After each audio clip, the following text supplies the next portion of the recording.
Guys, it's Moon here. I hope you guys are doing all right. I haven't made one of these videos, especially on music, in a really long time. And I've decided 2026 is going to be a bit different because I really feel there's so much to talk about when it comes to live music. There's so much to talk about when it comes to a performing artist, singer-songwriter specifically, a touring singer-songwriter.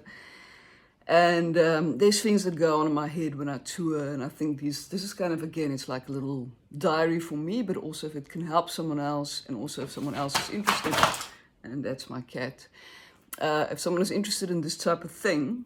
So I think today's theme for me is the concept around singer-songwriters, specifically what is a singer-songwriter, and what is the future of the singer-songwriters in our society? There's a lot of musicians out there, a lot of cover artists, which is super cool and super amazing.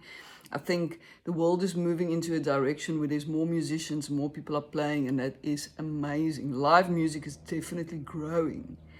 And I think in the scene, you have people who play covers, you have people who play covers and write their own music, and you've got singer-songwriters. In my day, singer-songwriters were scarce. It was a small group of people. I'm turning 50 next year, so, on the scene, we were a small group of people. Everybody knew about everybody, and everybody kind of helped everybody, except if there was some guy or girl who was very protective about their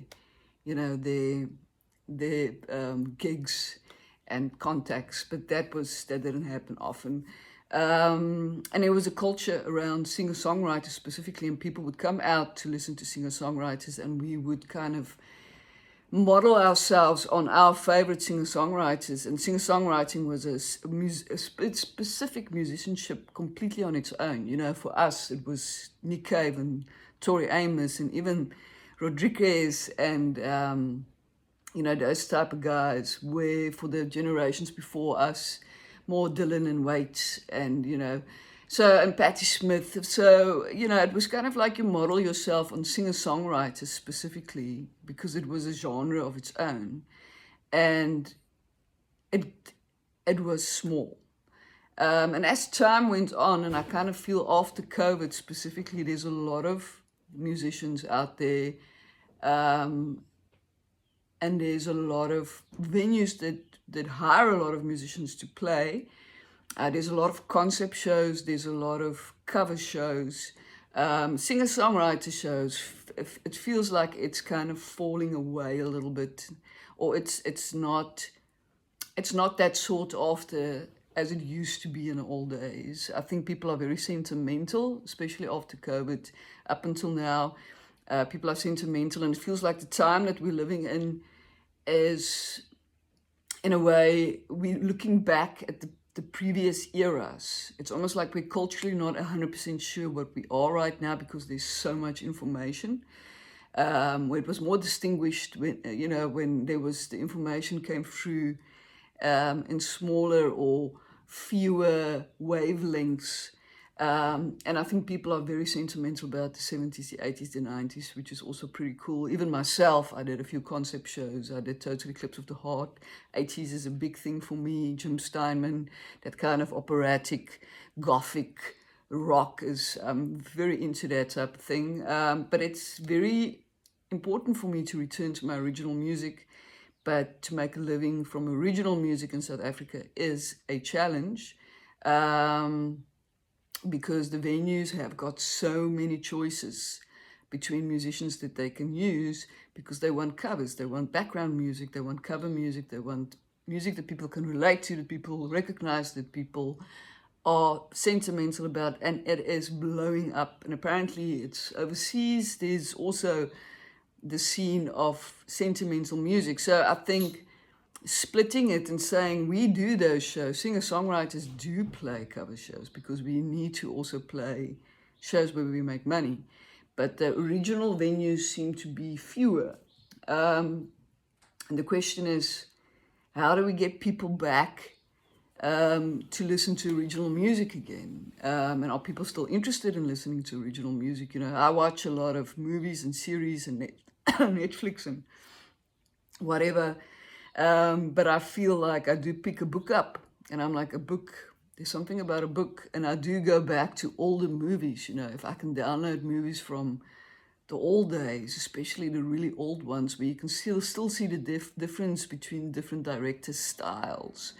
It feels like a lot of these movies these days have got like one filter over it. Everything kind of looks the same, no matter who the director is.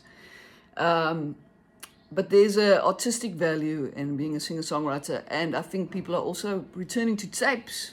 CDs, vinyls have been a thing for a long time. So what is a thing about a singer-songwriter, and where do we get shows that we play original music? Are people interested in original music? Are they, their concentration, their will to listen to these type of songs, even if it's not recognizable? I do believe there's a market for it. I just believe that the market is more niche than before. I believe the people who are interested in singer-songwriters only, in original music only, is there, but it's niche. And so I think today, if you guys know of these places, and I'm not talking about the big places that everybody knows about. I'm talking about if there's little nooks, little cultural spots, coffee shops, bars, houses, venue, anything that original music is appreciated. And original artists are appreciated for their story, because we bring a story, we bring a genre. Me, myself, I'm in love with metal and gothic music, and I actually apply those elements into my music as a singer-songwriter. So I consider myself a more theatrical singer-songwriter in that sense. Even if I'm solo, I can still kind of pull it off so that people feel that they are escaping into my really weird freaking world. So yeah, so that's my thoughts about singer-songwriters, musicians. But again, it's not taking away and saying the one must replace the other one. I'm glad that it's definitely growing, but I think people must be aware that there are still singer-songwriters out there who don't want to necessarily play covers. We've got a specific brand of music. We're a specific type of musician. We're the troubadours, you know, we tell stories. And there's so many of us in South Africa that's kind of played for so many decades. And it would be nice to see some sort of a revival. I used to have this thing called We Are Songwriters Africa, and I worked really hard to get singer-songwriters out there, but you know, you get to a point where you feel you need to look after yourself and decide if you're an event organizer or a singer-songwriter. So I kind of changed that, but it would be super amazing to know that there's other people out there who are rooting for singer-songwriters. Cool. Moon here. I hope you guys are having a cool holiday season, and I think 2026 is going to be really freaking interesting, specifically with the arts and music.